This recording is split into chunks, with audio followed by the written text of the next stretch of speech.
നമസ്കാരം. കുറച്ചുകൂടി സമയം തന്നാൽ മറുപടി നൽകാമെന്ന മോട്ടോർ വാഹന വകുപ്പിനെ അനൌദ്യോഗികമായി നടൻ സുരാജ് വെഞ്ഞാറമൂട് അറിയിച്ചെന്നാണ് ഇപ്പോഴത്തെ സൂചന. ഗതാഗത മന്ത്രി കെ ബി ഗണേഷ് കുമാറിനാണ് ഈ സൂചന നൽകിയത്. ഈ സാഹചര്യത്തിൽ മോട്ടോർ വാഹന വകുപ്പ് നടപടികളിലേക്ക് ഉടൻ കടക്കില്ലത്രേ. ലൈസൻസ് സസ്പെൻഡ് ചെയ്യാനുള്ള തീരുമാനം എടുക്കുന്നതിന് വേണ്ടി കാത്തിരിക്കും. മറുപടി പരിശോധിച്ച് ലൈസൻസ് സസ്പെൻഡ് ചെയ്യുന്നതിന് വേണ്ടെന്ന് വെക്കാനും സാധ്യതയുണ്ട്. ഇനി നടപടി എടുത്താലും അത് 1, 2, 3 മാസത്തേക്ക് മാത്രമായി ചുരുക്കും. പക്ഷെ ഇതിൽ ശ്രദ്ധിക്കേണ്ട ഒരു വിഷയം, നിയമം എല്ലാവർക്കും ഒരുപോലെ ബാധകമാകുക എന്നതല്ലേ. അതല്ലാതെ ഒരാൾ അനൌദ്യോഗികമായി അറിയിച്ചാൽ എന്തിനാണ് അവർക്ക് സാവകാശം നൽകേണ്ടത് എന്നതിന് ഉത്തരം നൽകേണ്ടത് ഗതാഗത മന്ത്രി ഗണേഷ് കുമാറാണ്. തീരുമാനങ്ങൾ ദ്രുതഗതിയിൽ നടപ്പാക്കാത്തതുകൊണ്ട് എസ് ശ്രീജിത്തിനെ മുച്ചൂടും പുകച്ച ഗതാഗത മന്ത്രിയാണ് ഇപ്പോൾ ഒരു സിനിമാ താരത്തിന് അനൌദ്യോഗികമായി അറിയിച്ചതിനെ തുടർന്ന് സാവകാശം നൽകാൻ തീരുമാനിക്കുന്നത്. 3 തവണ കാരണം കാണിക്കൽ നോട്ടീസ് അയച്ചിട്ടുണ്ട് സുരാജ് വെഞ്ഞാറമൂടിന്. പക്ഷേ മറുപടി നൽകിയിരുന്നില്ല. ഇങ്ങനെ മറുപടി നൽകാതിരുന്ന നടൻ സുരാജ് വെഞ്ഞാറമൂടിന് കുറച്ചു ദിവസം കൂടി സമയം അനുവദിച്ച മോട്ടോർ വാഹന വകുപ്പ് തീരുമാനമെടുത്തത് ഗതാഗത മന്ത്രിയുടെ നിർദ്ദേശപ്രകാരമാണത്രേ.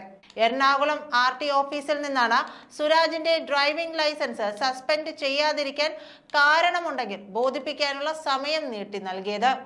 നടപടി വേഗത്തിലാക്കാനും നിർദ്ദേശം നൽകിയത് മന്ത്രിയുടെ ഓഫീസ് തന്നെ. എന്നാൽ വാർത്തകൾ എത്തിയതോടെ നടന്റെ അടുത്ത ആളുകൾ പ്രശ്നത്തിൽ ഇടപെട്ടു. തിരക്ക് കാരണമാണ് മറുപടി നൽകാത്തതെന്നും പറഞ്ഞു. CPM നേതൃത്വമായും സുരാജിന് അടുപ്പമുണ്ട്. ഗതാഗത മന്ത്രിയും അടുത്ത വ്യക്തി. അതുകൊണ്ട് തന്നെ കുറച്ചുകൂടി കാത്തിരിക്കാൻ തീരുമാനം ഉണ്ടാവുകയും ചെയ്തു. സിനിമാ താരം എന്ന നിലയിലെ തിരക്കുകൾ പരിഗണിച്ചാണത്രയത്. അതിനിടെ വാഹനാപകടത്തിൽ പോലീസിന്റെ FIR മാത്രം പരിശോധിച്ച് ആരുടെയും ഡ്രൈവിംഗ് ലൈസൻസ് സസ്പെൻഡ് ചെയ്യരുതെന്ന ട്രാൻസ്പോർട്ട് കമ്മീഷണറേറ്റ് നിർദ്ദേശം പുറപ്പെടുവിച്ചിട്ടുണ്ട്. എന്നാൽ നോട്ടീസ് നൽകിയത് കൊണ്ട് സുരാജിന്റെ വിഷയത്തിൽ മുമ്പോട്ട് പോവുകയും ചെയ്യും. FIR വിശദമായി പരിശോധിക്കുകയും അന്വേഷിക്കുകയും ചെയ്ത ശേഷമേ ഇക്കാര്യത്തിൽ തീരുമാനമെടുക്കാവൂ എന്നും RTO, ജോയിന്റ് RTO ഓഫീസുകൾക്ക് നിർദ്ദേശം ലഭിച്ചിട്ടുണ്ട്. നടൻ സുരാജ് വെഞ്ഞാറമൂടിന്റെ ലൈസൻസ് സസ്പെൻഡ് ചെയ്യുമെന്ന വാർത്ത മാധ്യമങ്ങളിൽ നിറഞ്ഞതോടെയാണ് പുതിയ നിർദ്ദേശമെന്നാണ് സൂചന.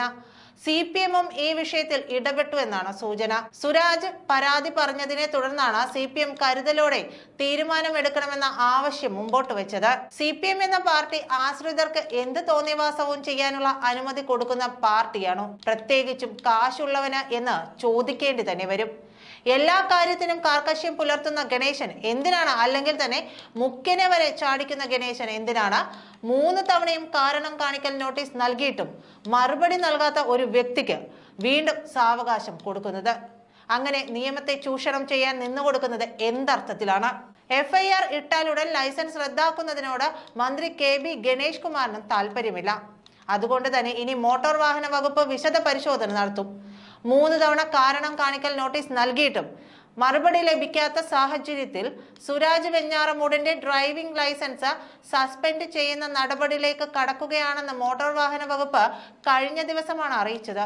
രാത്രി അമിത വേഗത്തിൽ ഓടിച്ച കാറിടിച്ച് ബൈക്ക് യാത്രികന് പരിക്കേറ്റ സംഭവത്തിലാണ് നടപടി. പാലാരിവട്ടം പോലീസാണ് കേസെടുത്ത് തുടർ നടപടികളുമായി മോട്ടോർ വാഹന വകുപ്പിന് കൈമാറിയത്. ഈ അപകടത്തിൽ ലൈസൻസ് സസ്പെൻഡ് ചെയ്യാതിരിക്കാൻ കാരണമുണ്ടെങ്കിൽ ബോധിപ്പിക്കണമെന്ന് ചൂണ്ടിക്കാട്ടി എറണാകുളം RT ഓഫീസിൽ നിന്ന് നോട്ടീസ് നൽകി.